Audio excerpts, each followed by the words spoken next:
Good evening. This is All India Radio and I am Valsa Williams with the news at 9.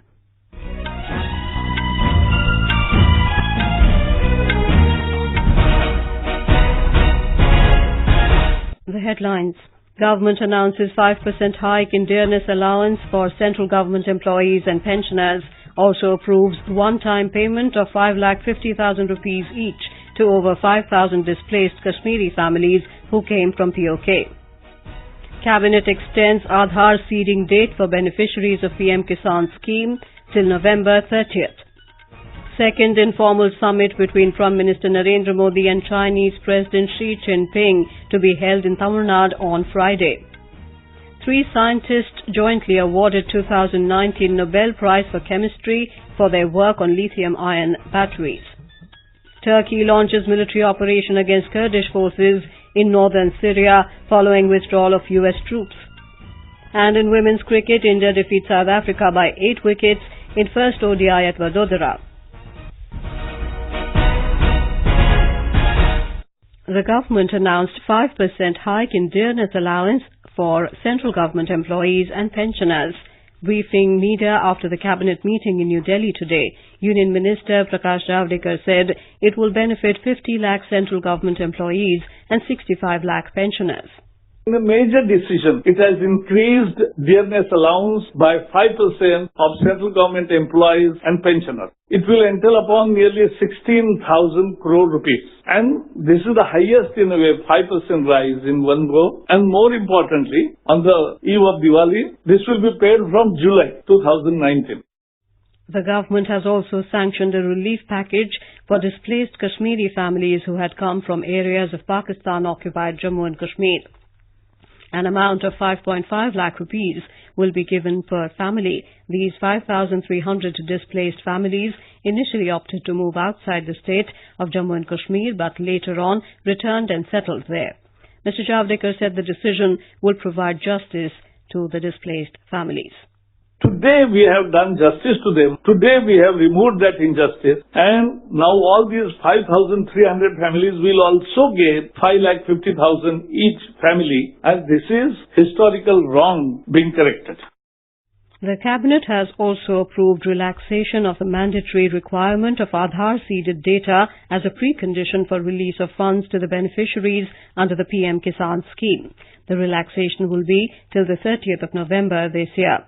The scheme provides income support of 6,000 rupees per year to landholding families subject to certain exclusions. The amount is released in 4 monthly installments of 2,000 rupees each directly to the bank accounts of the beneficiaries through direct benefit transfer mode.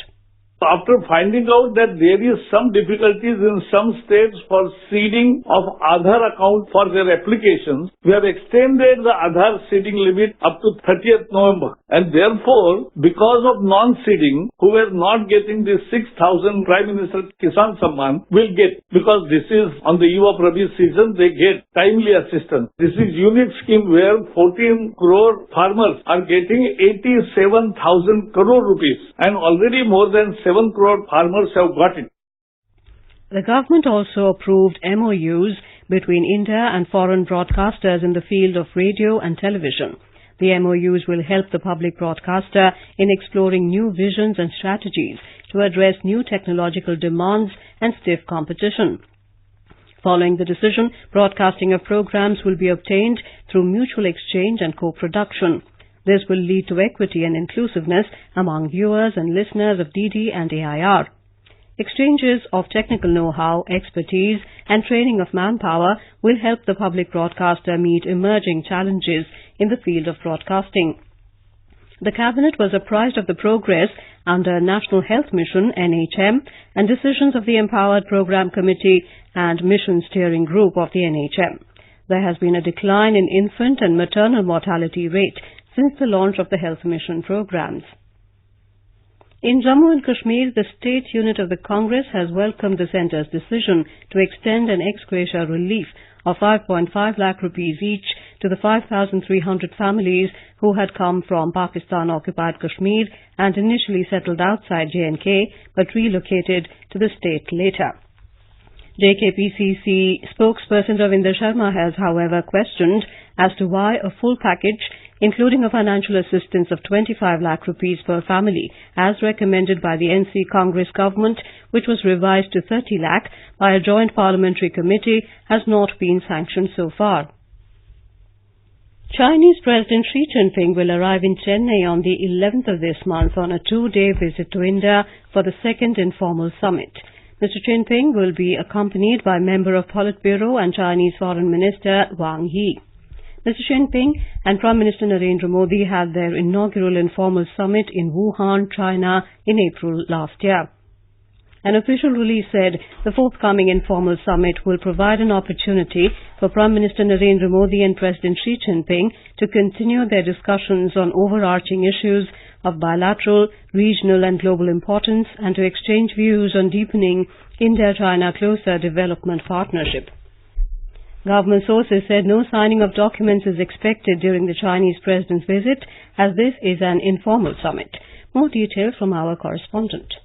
The coastal town of Mamallapuram, some 60 kilometers off Chennai, is buzzing with activities to welcome the dignitaries, Prime Minister Narendra Modi and Chinese President Xi Jinping for the historic summit. All political parties in the state, both regional and national, have expressed happiness over choosing the ANC and Pallava era port city, a UNESCO World Heritage Site, as the summit venue. The second edition of the high-profile informal summit carrying forward the Wuhan spirit have raised expectations that it would pave way for not only creating a conducive atmosphere for resolving issues, but also to reinforce mutual trust and cooperation. With Anshuman Mishra, Jai Singh, AAR News, Chennai. New Delhi has said that its position has been consistent and clear that Jammu and Kashmir is an integral part of India and China is well aware of its position. In response to a query on reference to Kashmir in the meeting between Chinese President Xi Jinping and Pakistan Prime Minister Imran Khan, MEA spokesperson Ravish Kumar said it is not for other countries to comment on the internal affairs of India. This is All India Radio giving you the news. For quick news updates, visit our News on AIR app and follow us on Twitter at AIR News Alerts. You can also visit our website www.newsonair.com. The 2019 Nobel Prize for Chemistry has been announced. 3 scientists, John Goodenough, Stanley Whittingham and Akira Yoshino, have been jointly awarded the coveted prize for their development of lithium-ion batteries. In a tweet, the Royal Swedish Academy of Sciences in Stockholm today said the laureates laid the foundation of a wireless and fossil fuel-free society. Goran Hansson, Secretary General of the Academy, said the prize was about a rechargeable world. John Goodenough of the University of Texas is the oldest laureate ever awarded a Nobel Prize, and Stanley Whittingham is from the State University of New York at Binghamton, and Akira Yoshino is of Asahi Kasei Corporation and Meiji University in Japan. Turkish troops have begun an offensive in northern Syria which could bring them into direct conflict with Kurdish-led forces allied to the United States. The decision was announced by Turkey's President Erdogan. He tweeted, "The Operation Peace Spring is targeting Islamic State and the Kurdish People's Protection Units." Erdogan said the mission is to prevent the creation of a terror corridor across Turkey's southern border and to bring peace to the area. President Donald Trump controversially withdrew U.S. troops ahead of the action but says Turkey may face economic consequences. According to media reports, several large explosions were reported in the Syrian town of Ras Al Ain across the border from the Turkish city of Ceylan Pinar. Back home in Maharashtra, leaders across the political spectrum have hit the campaign for the October 21st assembly polls. The most common link among all political rallies today was reactions to senior Congress leader Sushil Kumar Shinde's suggestion of his party and NCP's merger as the sole option to tackle the rise of BJP and Shiv Sena. More from our correspondent. As the election campaign picks up, a battle of words has started between the ruling and opposition parties in Maharashtra. Addressing different rallies, Chief Minister Devendra Fadnavis and Shiv Sena Chief Uddhav Thackeray today said the NCP and the Grand Old Congress Party have already accepted defeat and are discussing a merger. They also raked up the issue of Rahul Gandhi missing in action. On the other hand, senior NCP leader Ajit Pawar said the Congress and the NCP have formed an alliance and are sure of winning 175 out of the 288 assembly seats in the state. The senior Pawar, on the other hand, attacked the BJP for using army's valor to win votes. Isha Rani, AIR News, Mumbai. In Haryana, BJP President Amit Shah addressed 3 election rallies at Kaithal, Loharo and Meham today. He spoke on nationalism, employment and good governance, among other issues. Leaders of opposition parties also addressed public gatherings today. More from our correspondent.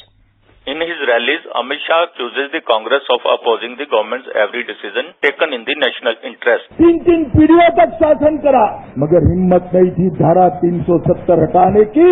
ये हरियाणा की जनता ने मोदी जी को प्रधानमंत्री बनाया, पहले ही संसद के सत्र के अंदर धारा 370 को हटाकर कश्मीर को भारत का अभिन्न अंग बनाया। Mr. Shah also raised the local issues. He said that BJP government has delivered in 5 years rule in this state. Former Haryana Chief Minister Bhupender Singh Hooda today addressed a public rally in favor of Rohtak candidate Bharat Bhushan Batra. He criticized BJP government policies and demanded white paper on Group D appointments in this state. Ashwini Kumar Sharma, AIR News, Chandigarh.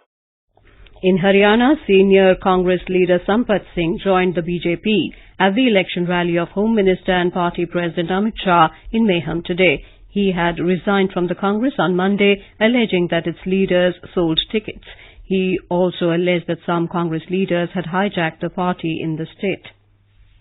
In Chhattisgarh, 4 Maoists, including 2 female rebels, surrendered in Sukma district of Bastar division today. One of them had a reward of 5 lakh rupees on her head. The Maoists surrendered before senior police officers.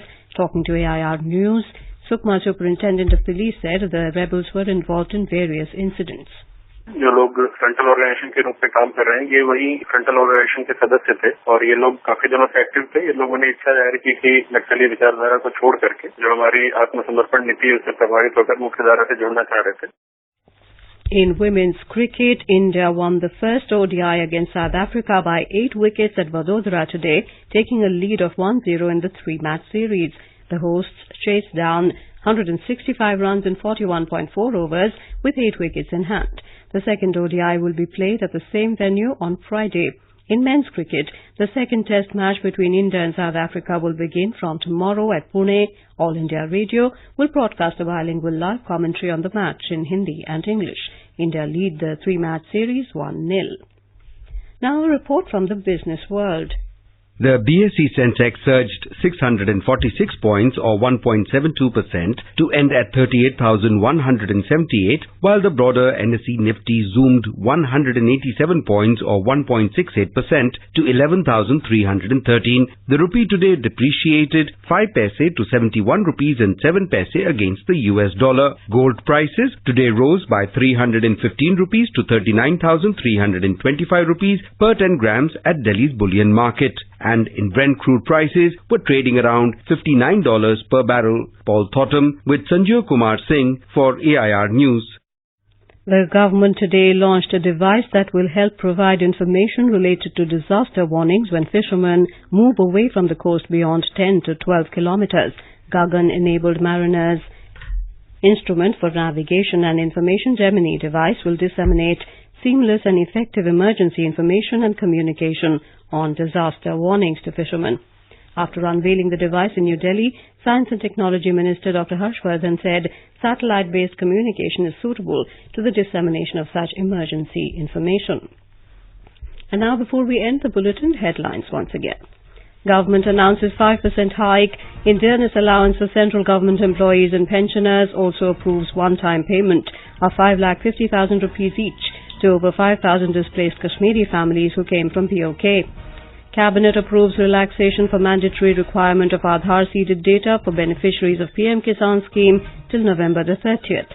Second informal summit between Prime Minister Modi and Chinese President Xi Jinping to be held in Tamilnadu on Friday.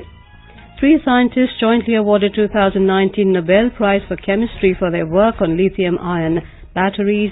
Turkey launches military operation against Kurdish forces in Northern Syria following withdrawal of US troops. And that is all in the news at 9. Good night.